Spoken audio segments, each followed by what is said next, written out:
So good afternoon to all of you, and thank you, Lakshmi and Dr. Shiva, for inviting me. It's post-lunch, so sleeping time, but I'll not let you sleep. Let's begin. I think some people are online, so let them not distract. So let me start. Please, first slide. Go ahead.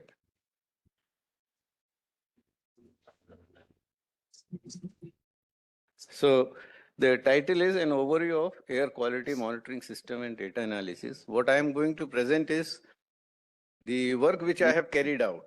Now, this is not a PhD work where I go into very fine nitty-gritties. Mostly the field work, data analysis, where I raise doubts on the decisions that we take. So my request to all of you is you should raise as many questions you can raise on this discussion. Don't spare me.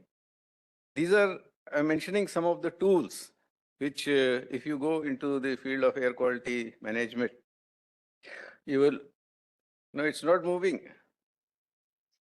Yeah, these are some of the tools. Now, those who are taking this as a career, there are some people who work specifically on dispersion modeling studies.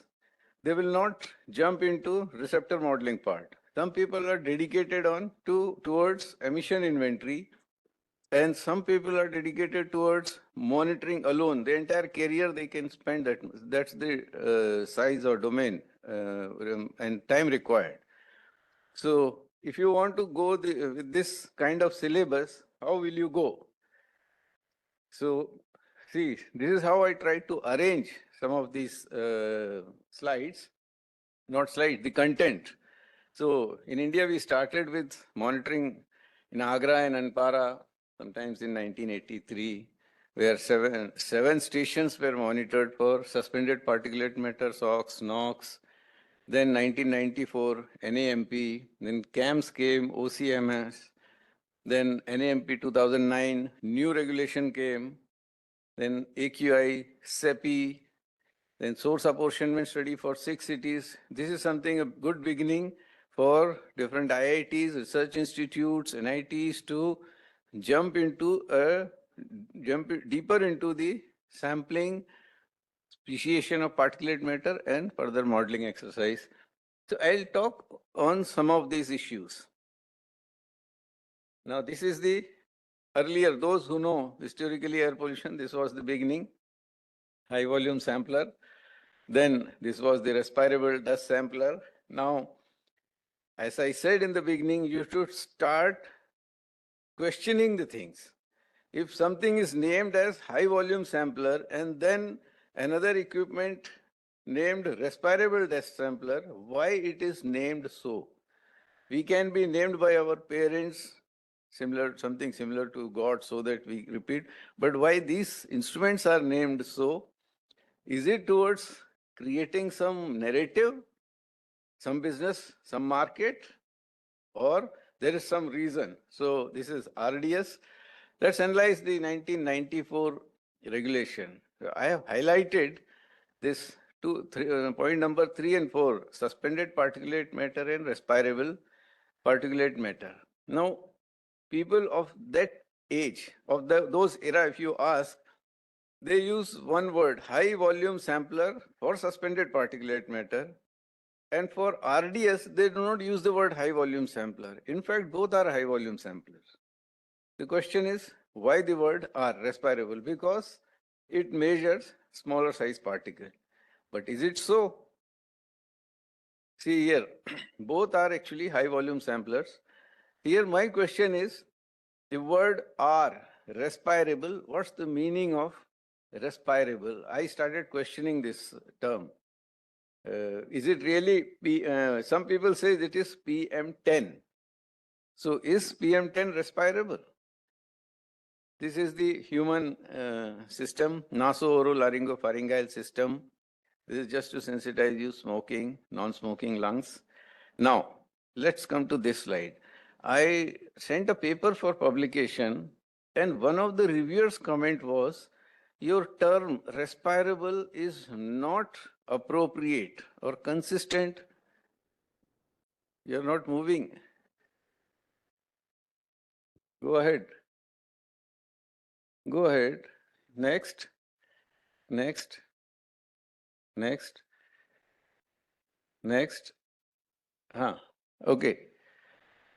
When I raise my hand, that time you shift. Okay. So the reviewer commented that your term respirable is not compatible with the internationally accepted term. So, and he gave me a reference also. Here you can see the word respirable refers to PM 4.0, 4 micron.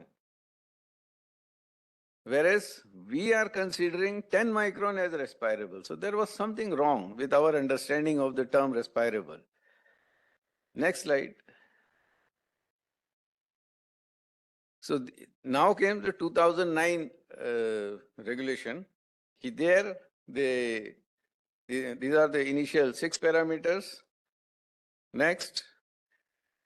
Here you can see PM10. Now the word respirable is removed. Because at that time I had some communication with them. I said this appears to be inappropriate. So they changed this word to PM 2.5 and PM 10. So now we do not say PM 10 as respirable. That is inappropriate. Okay, respirable is PM 4. Now here again we made some mistake. The mistake you can see, first method is gravimetric. And then we are seeing tapered element oscillating microbalance and beta attenuation monitor. If you go to parameter number 9, 10, 11, 12, these are the species present in particulate matter, which if you want to analyze, you should have sample in your hand. If you use these two techniques, TEOM and beta attenuation monitor, you cannot do these analysis. So if you want to have all the 12 parameters, then you'll have to go by the gravimetric method. Now, then comes the second type of instrument, series of equipment, Federal Reference Method Sampler, PM10, PM2.5. So these are some of the photographs. You can see the chain of the entire series is opened, how the filters are handled. Now, when CPCB or our regulatory authority mentions gravimetric method, the appropriate term should have been the method of separation and method of collection. That's what I have mentioned here, particle separation technique, because in the ambient air, particles of different sizes are there. We need to have some scientific, some instrument, equipment working on some scientific principle, which will separate particles from 2.5, from 10 micron, and then collect it. So there are two methods involved. So these two methods are separation and collection.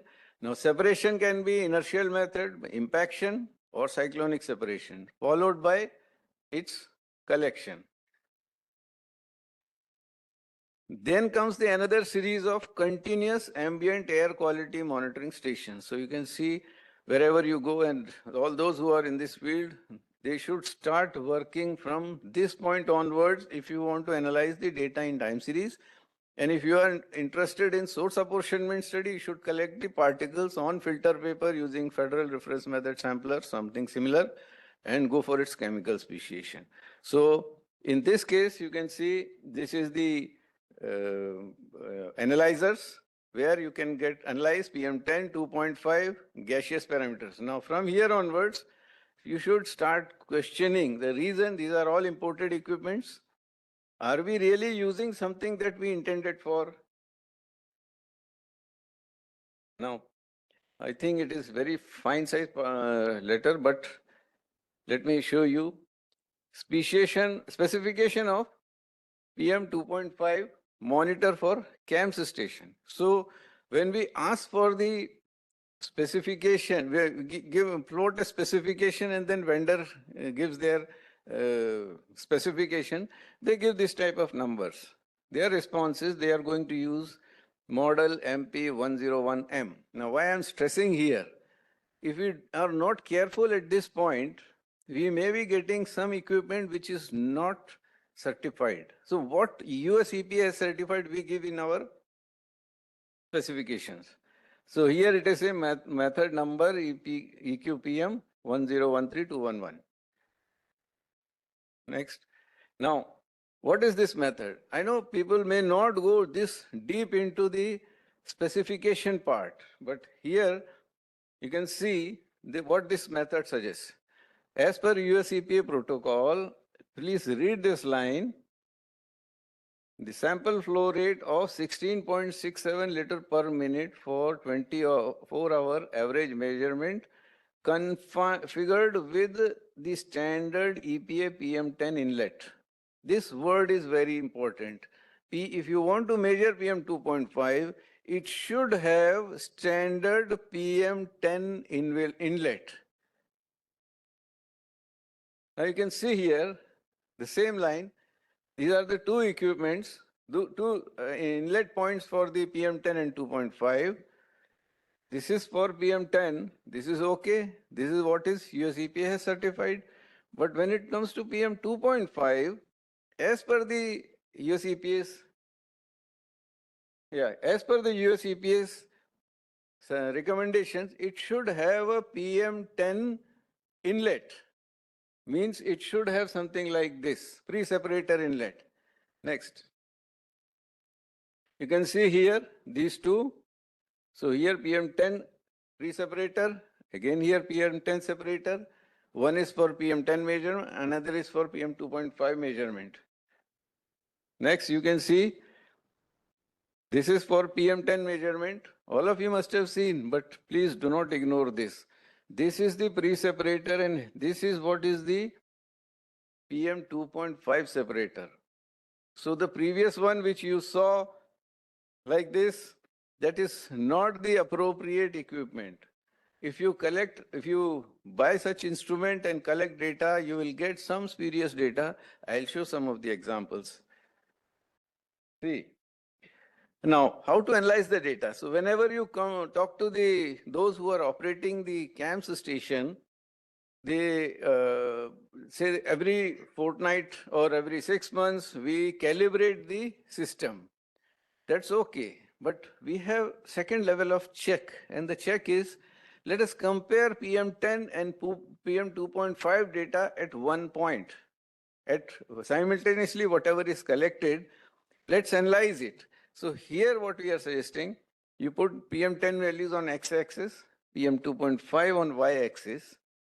You will get a scatter plot something like this. I've used a very small data to explain. Any point which is above this line should be rejected, means should not be considered for decision making. The reason, any point above this line indicates PM2.5 more than PM10, which is not possible. This is something one needs to understand. And these points are acceptable. Now, what is happening? Those who are operating these instruments or serving them, these systems, they have this knowledge. So they have the chance of manipulating these system. How they manipulate it? See, next. Here you can see scatter plot, looks very good, but here you can see there is a sharp cut. At what value? 100. 100 is the limit for Indian CPCBs, PM10 value. 60 is the limit for PM2.5. You can see there is a sharp cut. It means somebody has manipulated the number. So I have analyzed several stations and I picked up some of the stations where I find this kind of disparity. Next. Now, this is for one of the stations. I see the data looks very good, no manipulation, but there is a care. See this portion. In most of the sites where the data do not seems to be manipulated, at lower concentration of PM10 and 2.5, PM2.5 is found to be more than PM10. Now here I do not see it is the manipulation of data, but it is the instrument's limitation at very low level. This is what I am finding. You can see some points are lying beyond this line. And therefore, they can be ignored. Okay, but there is no manipulation in this case. Next. Now, I'm showing you some of the analysis results. From one set of data, you can see all the values are like this. Very smartly, they have ensured that the data before being sent to the central server, they play with them. Say 160, 160. Here you can see it is something like when we were in 9-10 standards, someone wants to manipulate the physics or chemistry practical numbers. This is how we used to do. First we draw the line, then we draw the points. This is how some of the data are seen. If it is so, it means the data is wrong. Now this is another case. One operator operated, then the second one came, he showed his intelligence. So, but without knowing that, this can be graphically visualized. You can see a lot of horizontal lines. Horizontal line indicates PM10 is increasing, PM2.5 is constant. It's not possible. You can see there is a sharp cut. This indicates that somewhere they in the code they have written, if PM2.5 exceeds PM10, bring it down to below 10 or something. So it comes out to be something. So these are the things by our forensics we should catch and reprimand them. Regularly we need to do it and correct our numbers because we are paying for it. This is the data next for Delhi. So I'm trying to show it using calendar plot. So here, this is the index. From here you can see easily the number of days when we are complying, days when we are not complying at a station. If you see, we will find most of the days we are not complying. So what is the solution? We'll have to think something drastically. Should we go for electrical mobility? Is it practically possible, or we have to be contented with what we have? Next. All CAMS stations are, when we procure the stations, we also write traditionally that we should have the meteorological station. So wind speed, wind direction, temperature, humidity, everything we write in the specification. The vendor also supplies all these things. Now he puts up all these things on the top of that building, but we never care for the usefulness of the meteorological data. I have seen, if we ask them where is the met data, oh, it's lying in the server. But why we have procured it? Is there any use of that meteorological data? Yes, there is some use, but we are not regularly using it. So, and my observation is sometimes some trees, some climbers, they get into those meteorological towers. And then when we analyze, we find the wind direction is constant, or it's fluctuating only between 2 points because the pivot has gone out. Next. Now, you can see this is the usefulness of the meteorological data. Here, the number of axes, this north, south, east, west, so this is showing the wind direction.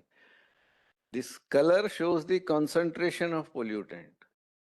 And you can see a concentric circle 2, 4, 6, 8, 10 meter per second. So how to interpret this diagram?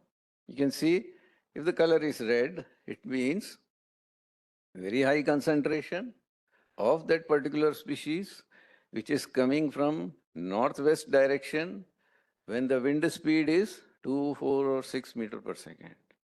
Now this is Delhi data.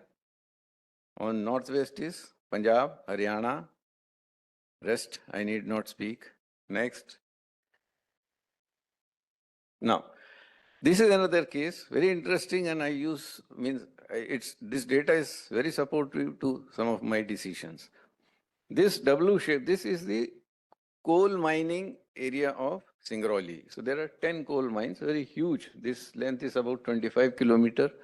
This is some 15 kilometers. It's a very big open cast coal mining area. Now there is one CAMS station here, CAQMS. There is one power plant of 3,480 megawatt, another one 2,000 megawatt. So if the wind is, you can see the windrows diagram, so wind is here.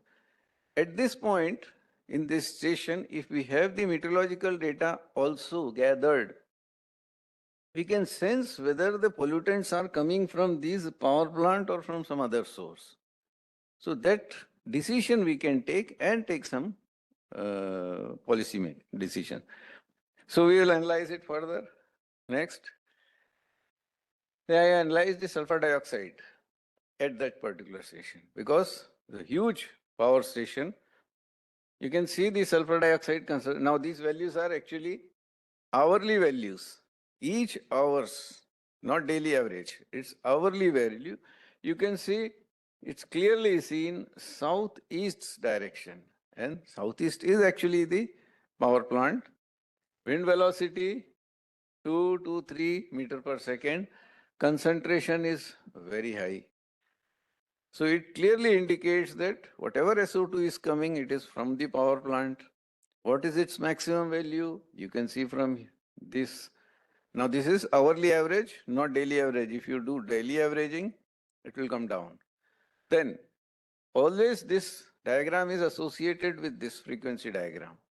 This shows for how many hours the wind was blowing in this direction or this direction. So you can see this is red color, this is red color. So all these high concentrations are during when the wind is from this direction, and that duration is pretty long. So these two directions should be together. This is going to be very helpful. So what I want to emphasize here is whenever you do the CAMS data analysis, always look for the met data. Please, next. Now, in the entire air quality study, there was in between our COVID-19 and lockdown period. That period gave us a good opportunity to analyze. So during that period, I had to give a lot of talks to university students. So I used to gather the data from their city, CAMS data, and analyze and give it present to them. So that time I got some of the findings, very theoretical. You can see, is there any parameter which increased during lockdown? Can anyone say on this? All of you are from, yeah, please. Very good, correct. I found it like this. Here you can see next, this is PM10, this is the data before lockdown, and this is during lockdown. This gives us some idea about the background PM10 concentration, and x-axis you see the diurnal variation. Okay. Next, this is PM2.5 data. This is during lockdown, and this one is the other prior to lockdown period. So this is the local contribution. You can say this is the average background value. So I made a table, and then I suddenly realized that this number is higher than the background prior to lockdown period. So this is ozone. So why it is high? What is the source of this? Then I plotted ozone also, which was earlier not of very big concern. Next, see, this is the routine before lockdown period ozone concentration, and this is during lockdown. You can see the concentration has gone up. Why it has gone up? That's one question now. I did it for Nagpur city. So I tested for several other cities. Next. At the same time, I also analyzed the NOx data. NO2 level was very low during the lockdown period, and prior to it, it was very high. But ozone has changed. Next. See, this is for another city. You can see during lockdown, here also ozone level was high. And prior to that, ozone level was low. So we got our chemistry, atmospheric chemistry confirmed by this. If vehicles are flying, it emits nitric oxide, which titrates ozone, and therefore, this is what is happening. And during lockdown, since vehicles were not there, so ozone was getting increased. Either traveling from other city or from the same city, only limited number of vehicles, police, ambulance vehicle, they were only flying. So that was not getting titrated by the NO emitted from the large number of vehicles. Now, how ozone and NO2 that behaves? So this we studied for Taj Mahal. We were carrying out a monitoring. So you can see this NO2 get transformed to ozone. This is inverse curve. This we got for pretty long time. Next. This is 10 years data for a Middle East city. So they were also maintaining same CAMS for last 10 years. We analyzed, very beautiful curve. And they see the timing, 6 o'clock in the morning to 5 in the evening. So this is the pattern there. Next. Now, something about the atmospheric assimilative capacity. Can we make use of this term?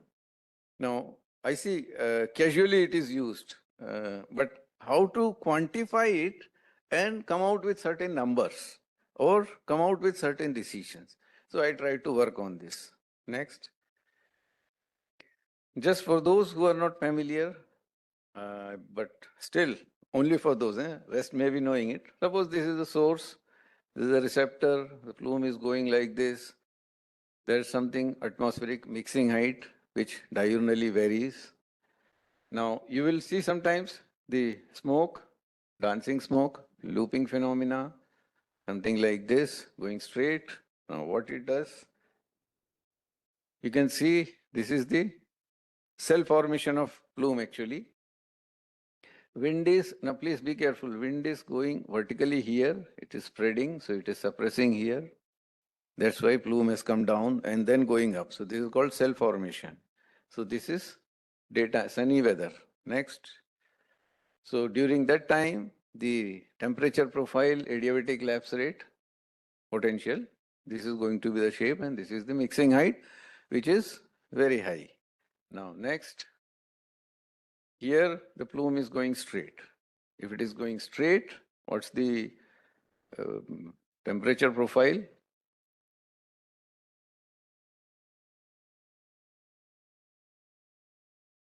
This is the temperature profile. Inversion condition, it's going straight.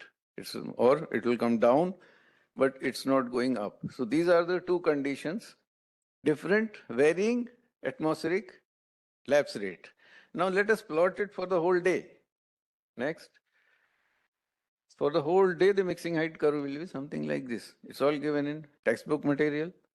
This is low mixing height before sunrise. After sunrise, the mixing height increases and then falls down. This is a routine case. Now, I have tried to do this for using weather research forecast model or a city, how to plot this and try to understand the mixing height of during different months. So for Delhi, I tried to do it. So again, the diurnal variation, let's understand this plot. Time for one full day. This is the box plot. Now, say at 12 o'clock, so each day is 12 o'clock. So for 30 days month, so there are 30 days data, 30 data at 12 o'clock. Put it in a box and see how it looks. So this is the pattern. Now here, this width you need to consider. When the mixing height started increasing and when it has come down. So that width tells you the available higher ventilation or higher volume of atmosphere for dilution. So this is what is. During this period, this is the atmosphere's height. During this period, this is the atmosphere's height. Now pollutant is emitted. That is also diurnally varying in sleeping cities. Sleeping city means cities where there is no international airport, no ISBT, no international railway stations. So night time is sleeping night time. Whereas in a city like Delhi, even at night, large number of vehicles are there. So for them, even night is very tough. Next. So that diagram I plotted for each month. So January, February, March, for all these things. Now you see the unit here. This is percentage.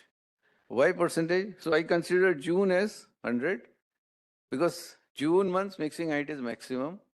This is for Delhi. And compared to that, plotted the mixing height for other months and found that during this period, the mixing height is something like 30% of the June month's mixing height. During June, nobody complains of high pollution in Delhi. But rest of the period, everyone says it is highly polluted. So why? The reason, particularly during January, the reason mixing height is hardly 30% of June's mixing height.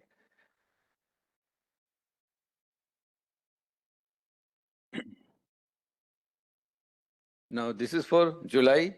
Again, December, it's very, you see this bit. So the day, opening time of the day, closing time, the day width is also very small during winter months and wide during summer months. Again, here December, the value is very low, hardly 40%. Next. Now, let's find the ventilation. The mixing height of that hour and wind speed of that hour, if we multiply, we get the ventilation. So this is the scenario for each month. Next. Now, this is the ventilation for each month. You can see for June, if it is 100, the ventilation for January is hardly 10 to 12%. And this is the reason during winter season, we make hue and cry of Delhi's air pollution. But let's understand that meteorology doesn't support. Another question that comes is 50 years ago, this was not the case. 50 years ago, we didn't have this many vehicles. So what we have done is the emission has gone up, but ventilation remains same during these months. So ventilation is hardly 20 to 15% during January compared to June. Next. This is what the monthly ventilation for the full year. You can see these are the months when all print and electronic media will start talking about air pollution. From here itself, we can sense it. This is one of the conclusions. Let's go and see here next. Comparison of Delhi and, it's actually Delhi and Mumbai ventilation. Okay. Now, Mumbai being coastal area, we feel that Mumbai must be having a lot of fresh air. So there is no issue of pollution in Mumbai. But Delhi is polluted.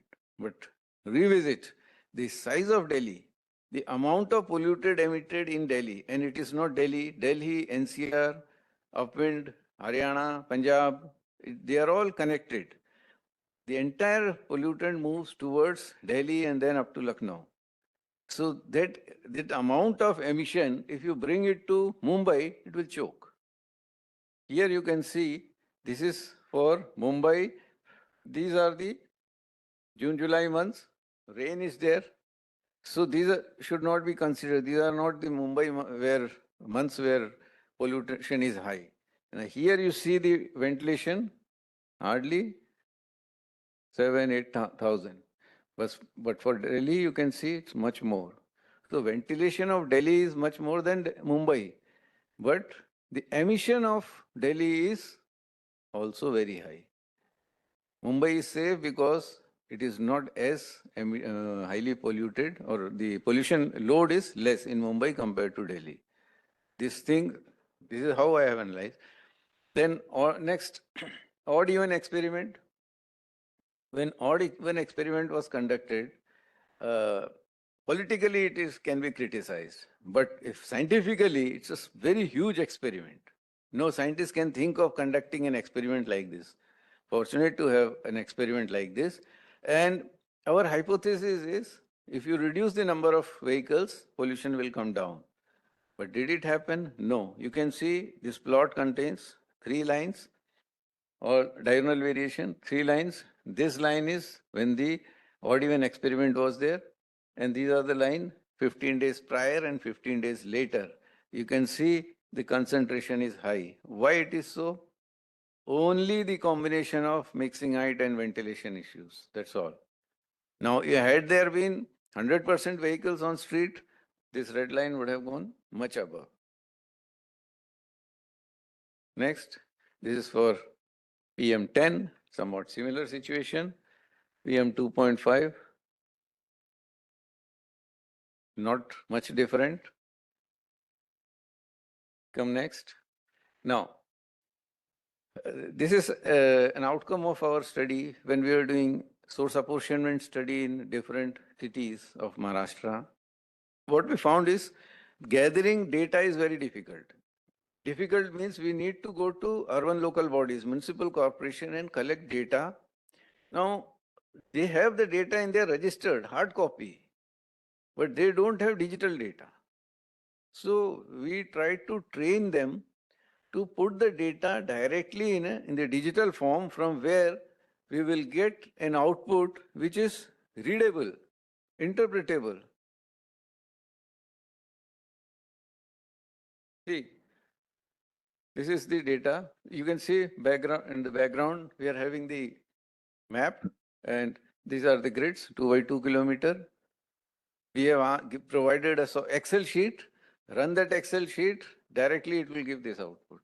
So this is how we are trying to sensitize the urban local bodies to use their data for directly pictorial presentation of the emission status. This is the overall scenario of Nagpur. Now, a very point that one should think of, when you read any international report or national report, a term is used, gigaton per annum. Now, something should come to your mind, why you should do the calculation of 1 year emission. Instead, you can say so many gigaton per 100 years. Let's use some practical time span, which is physically interpretable. So I refrain from using the term gigaton per annum. Instead, diurnal variation or daily what is being emitted, how can we have some physical understanding and interpretation? Because in this case of this gigaton per annum, we are ignoring holidays or weekdays, off weekdays. So next, see, this is what we did for one city. And then we found in terms of kg per day, yes. And we can compare it for different cities. It's reasonable. Now, another point that one needs to think is, this emission, is it a scalar quantity or a vector quantity? The emission from a thermal power plant is emitted at very high temperature, high exit velocity. From vehicle, it is emitted at high temperature, but at a very low level. Can we add the two values and say that this particular city is emitting this much? We should not. So here, let's introduce the term vectorial nature of emission. So what our routine habit is to add linearly, that's why I have added everything, but they have a vector component. Their elevation at which it is released, the exit velocity, temperature. If we consider all these things, this is only a table. We cannot use this summation term. Next, now this is going to be my last point, a few slides. How to decide limitation of emission rate at source. So, Government of India comes from time to time on limiting that this particular parameter you should emit at this particular level. Or, for example, particulate matter, earlier it was 150, then 100, then 50, 30 milligram per normal meter cube. This is how the standards are framed. How to arrive at that level? That's a question I'm trying to answer. So there are two approaches. One is meeting the emission target. Now, this is required in case of carbon dioxide. If we are signatory to any international agency, any committee or meeting, in that case, we need to assure that, yes, greenhouse gas, we will limit it to this level. In that case, these emission targets can be achieved. But in the other case, for example, nitrogen dioxide, how much should we emit? Or sulfur dioxide, how much we should emit? We should emit to the extent we meet the ambient air quality criteria guidelines at ground level. This is how the two emissions are considered. Now here I am giving a case for thermal power plants. For thermal power plants earlier, we had this kind of standards. We had only for particulate matter. For SOx, NOx, mercury, there was no standard. Now, later we came out with this kind of standards. Along with it, we also reduced the stack height. We say earlier the stack height was 275 meter. Now we say since we are going to reduce the emission, we can have a smaller stack height. Now here one should take care of one point. If the control system fails, the entire pollutant will get released at a very small height, from very small height, and this is going to pollute the surrounding area very badly. It's going to affect. And therefore, this height reduction we need to reconsider. Secondly, what we are here, the emission limit, for example, I am giving a case of sulfur dioxide. It is said we should limit it to 100 milligram per normal meter cube. So for that, we use any control device and bring it down. Whether we bring it down or not, let us see, are we able to meet this standard, ambient air standard of 80 microgram per normal meter cube? So for this purpose, I carried out a study. All over India, there are some 464 camps station. I gathered data for 4 years, hourly data, and analyzed it. So here is the camps station. Here is some power plant. It is being emitted. So this data, when I analyze, now see the size of the data, CAMS data. This is 1.62 crore lines. This we cannot analyze in our Windows system. This has to go into Linux operating system for this data to be handled. Now, these are the stations. These are the states from where we gathered the CAMS data. and analyzed.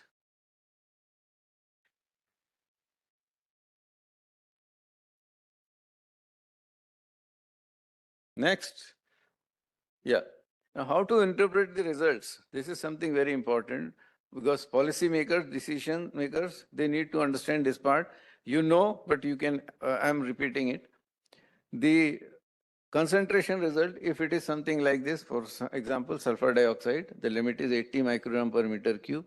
This indicates that a large part of the data is violating.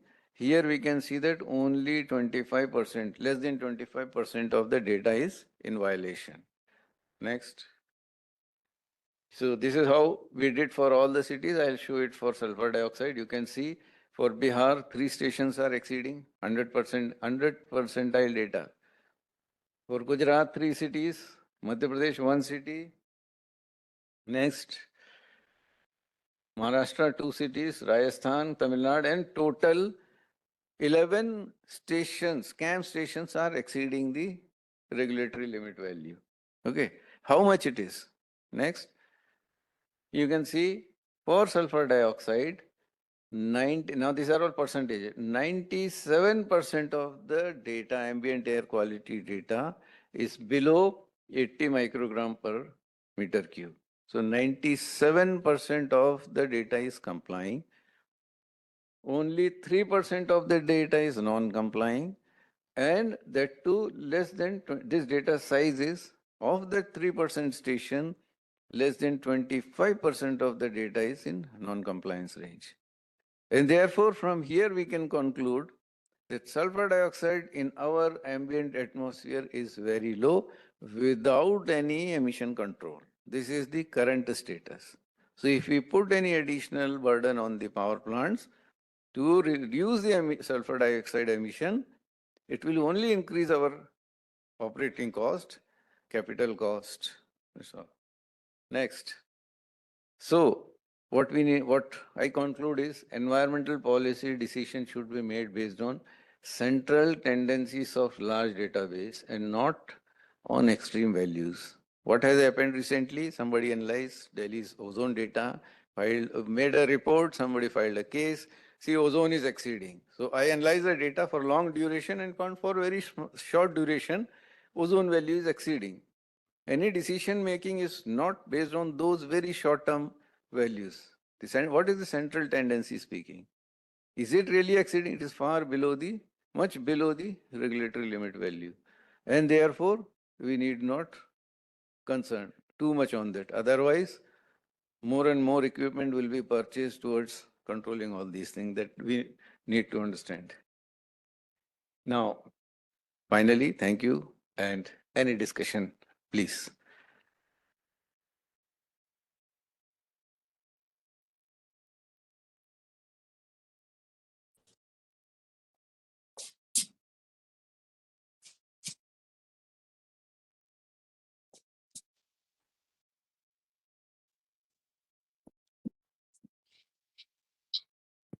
It seems so self-explanatory. Thank you very much for the excellent talk for the air quality management lecture series. And now the floor is open for discussion. Any quick questions to Dr. George? Good. Can I ask a question from Dr. George, Dr. Siva? Yes. Well, 1 minute. There is one audience. Then we will go Okay, to the okay. Yeah, please. Very, very good presentation, sir. Thank you so much. Thank you. Sir, I had one question, like continuous ambient air quality monitoring stations, they don't give data for planetary boundary layer height as of now. It doesn't give, because measuring height, it requires some other equipment. What camps provide is collect the air sample at our level, 10-meter height, analyze it and provide data. For PBL, you need to gather data from weather research forecast model. So whatever I presented on mixing height, I gathered it from WRF data. But your presentation shows that it is very important, so I think. So see, from camp station, along with camp station, we also set up the weather monitoring station. That provides us the wind speed and wind direction of that place.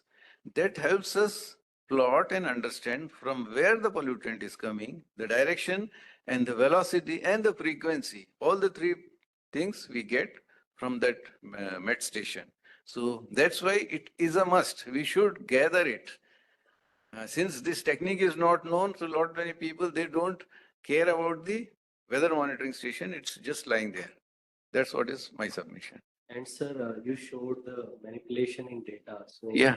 whenever we use CTM models, we validate our model with observation station data. So what is your point? Like, what should we do now?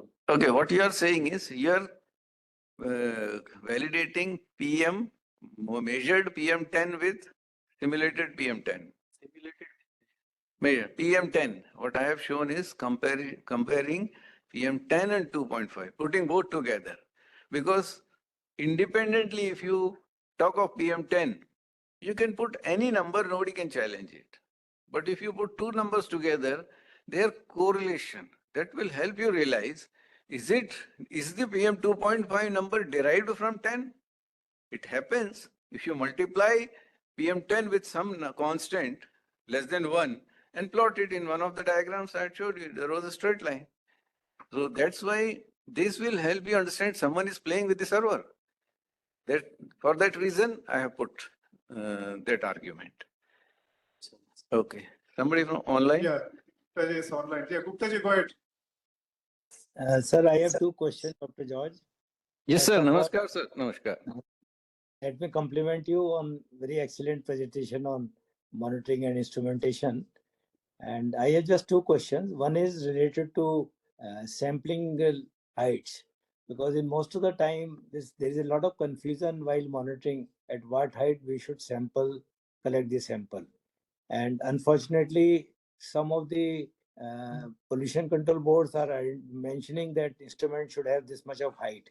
I think height of instrument is not important. I think the important thing is height of sampling. So this anomaly has to be removed and clarified by, I think, NIRI to State Pollution Control Board and CPCB, that they should mention sampling heights rather than height of the instrument. So this was my question. If you agree, then you can confirm, or if you disagree, then you can also clarify why it is so. Okay, sir. First of all, thank you, and I'm happy to see that you have attended this my talk. You are much more experienced than me. Now let me answer. The sampling height. Now, when we identify a sampling location, what are the constraints or limitation? It's accessibility, safety, security, approachability, power supply. These are the parameters initially based on which we select a station.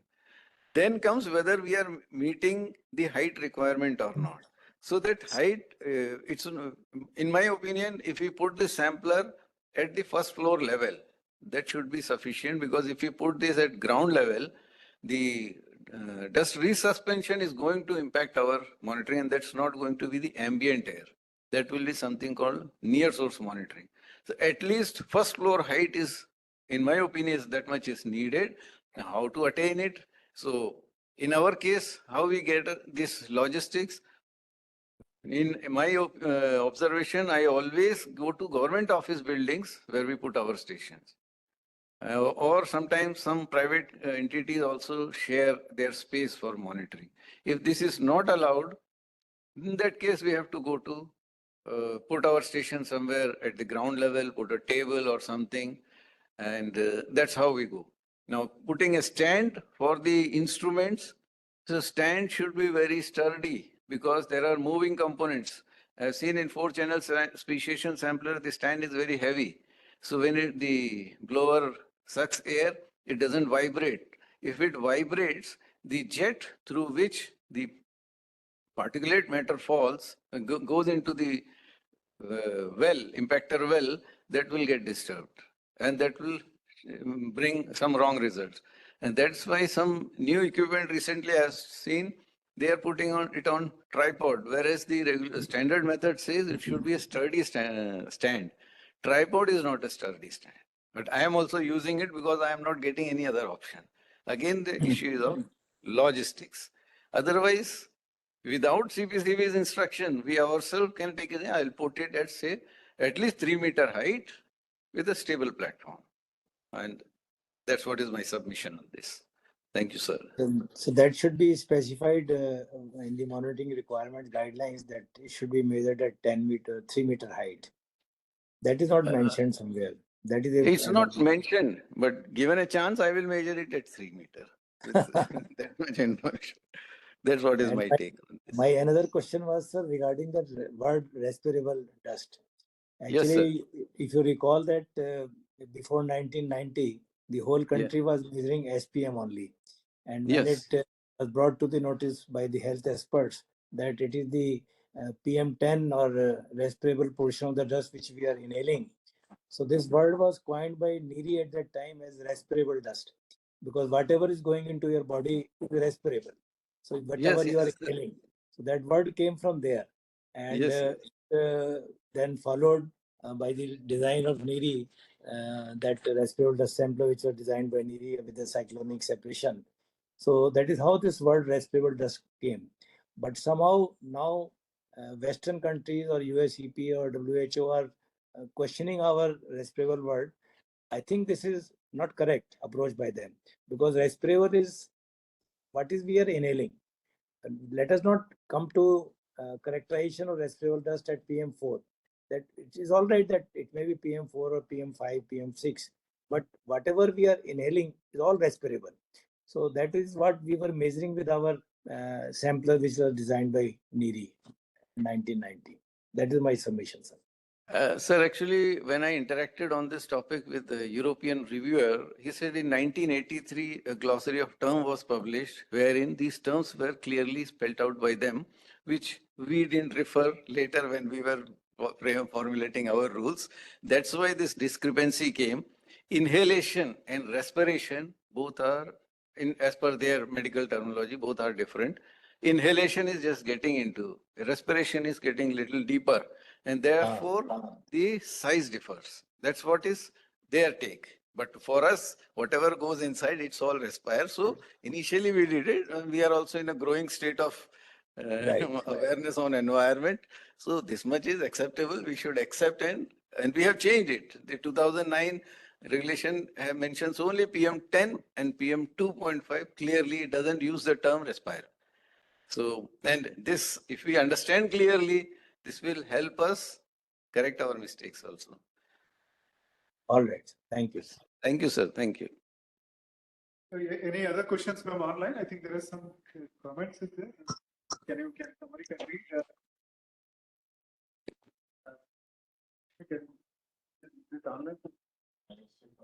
Some chart is there? Nothing, no? Okay. So any other questions from the audience? Very interesting presentation, sir. Sir, what basis say that currently SO2 is within permissible? What basis you say the SO2 currently is within a permissible? Okay, on what basis? Can say SO2 currently is in your permissible limit. Okay, the regulatory limit value prescribed by Central Pollution Control Board is 80 microgram per meter cube. We have analyzed 464 CAMS stations data for 4 years, hourly values. So that comes out to be something like 1.62 crore lines, then number of data.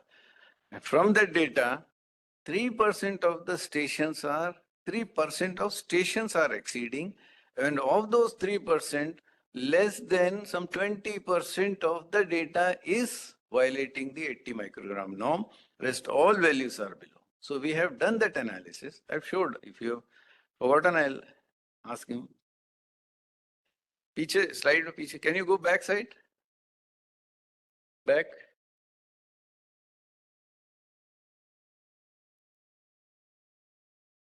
Yeah. Okay. Come forward. Yeah. Still. ठीक है. पीछे. Go back.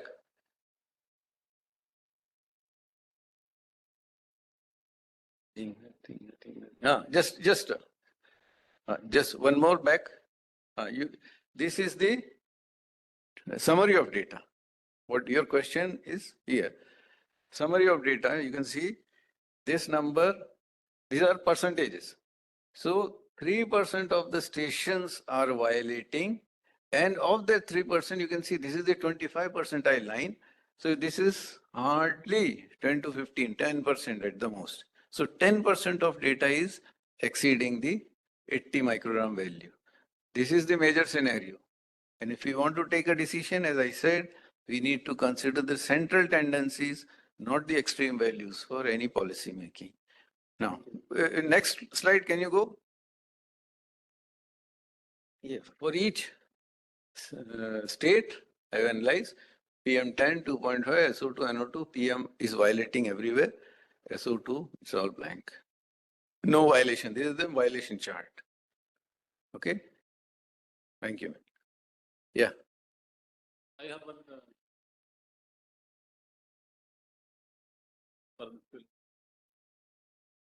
But what about some other parameters, say for example, CO2 or carbon monoxide? These parameters may not be, at the same moment when the data will be taken, they may be crossing the. So my question is, under these circumstances of this data satisfying the permissible limits, so does industry, or we can say that with industry is still having some freedom where we can explore more production? Let me reframe your question. A part of your question is CO2 is violated or not. So remember, any combustion process, it is inefficient if CO is emitted. If CO is emitted means it is not a efficient process. So they need to look into their technology part, furnace part. It's not an environmental problem is secondary. First is they are losing money. So in the ambient air, usually CO never exceeds. I have never come across. CO exceeds from human health point of view, if you put yourself in a car, put on the air conditioner and sleep. Or you go sit inside a room with heaters on, there CO may increase. But in the ambient case, CO will never increase. In the closed environment, CO is a big issue. That's one point. Now you're saying industry should be given liberty. Just comply with the regulatory norms. You are at liberty to increase your production. There's no issue. Madam, please.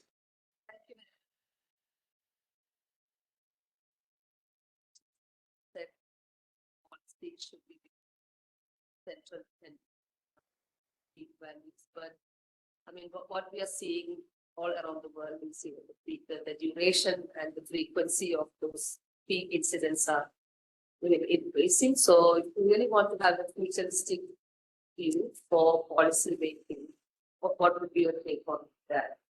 Okay. Currently, I am working on a project wherein when the violation takes place, this is particularly related to emission from a chimney stack. So when it exceeds a particular level, an SMS is sent. Okay, a message comes to you, the operator's mobile, that see this particular number is increasing. Now, up to if there is one violation per day, we call it okay. We give it some color. We rank it as yellow, green, or orange, something like this. If that frequency increases, in one day there are several, so it goes into orange. Much more, we say red category. Now you have to do something seriously.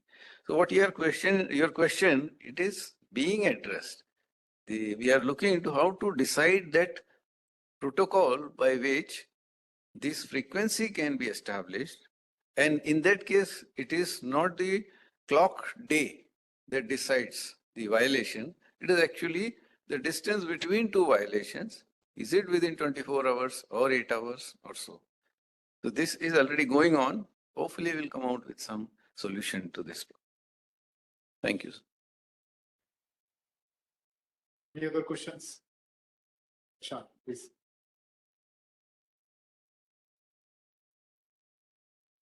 So Dr. George, very insightful presentation. I think you did a really good job actually. There was something based on the yesterday's keynote about the ventilation coefficient. quite a lot of discussion around it.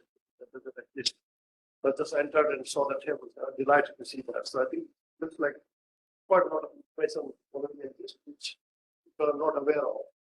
It'd be really good actually to see if there are any opportunities of possibly having that making sale. But looking at this table actually, so I'm just wondering, when you have this, let's say the PM10, usually it shows 39 or 50 percentile, and then it shows 75, and then 54 and 54 on there. So, like, should this not be the bigger number there? It's not 50 then, or 54 as well. Why is 39?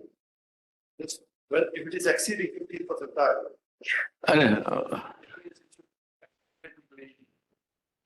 Actually, to explain this table, I have a full slide, one slide, wherein I put that box shifting from, I don't know if you can go to subsequent slides. There is one slide given on to explain how this, from where these numbers have come. You are thinking in terms of cumulative numbers.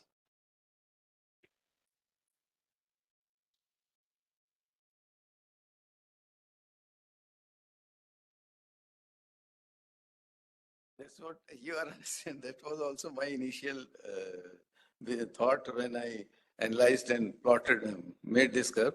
No. Then I made the correction by giving another slide wherein I explained the meaning of these numbers. Yeah, there is one slide where the vertical line, cutoff line, and this is I am placing at different location. Because the same question was asked from me when I was presenting these things in the Ministry of Power and Principal Scientific Advisor's Office. So this issue. So I made a slide for explaining that why it is so. Thank you. So 39, some of the data were part of 52. That's the percentile. Any other questions? Yeah, go ahead.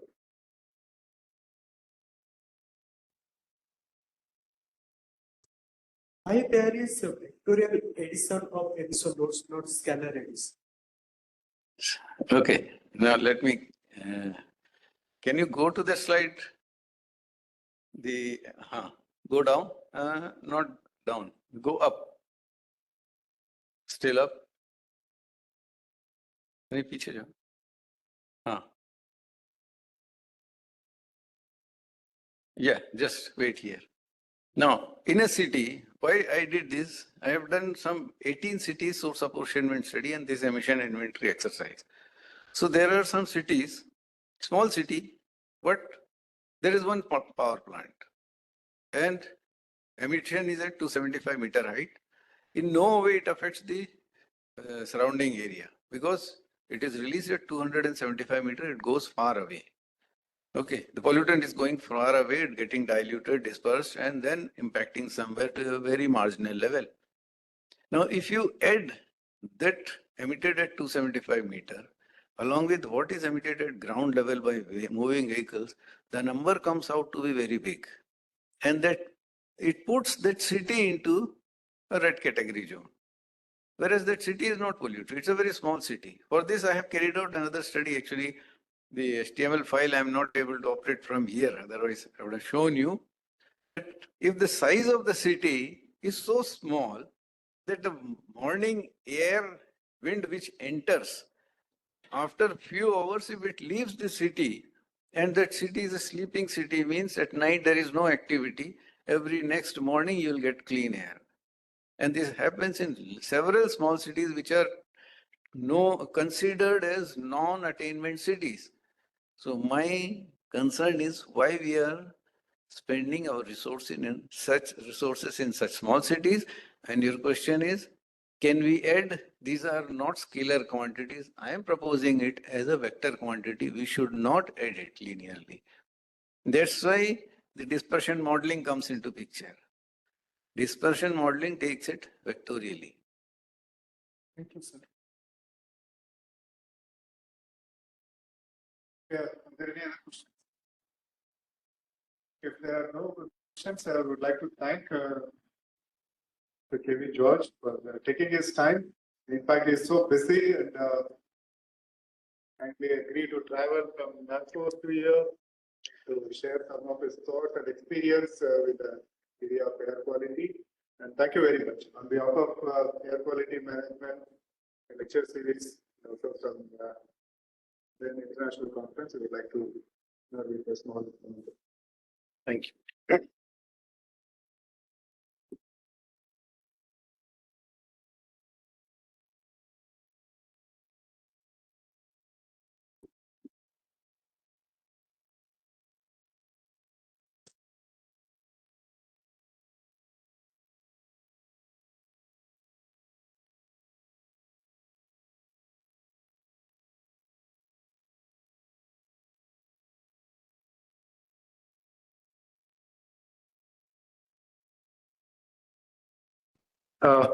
Actually, there is no tea break. So what we will have a panel discussion and then we'll break for once for all. And then we'll have an IT and then we'll disperse it. So now we'll move to the last part of the program.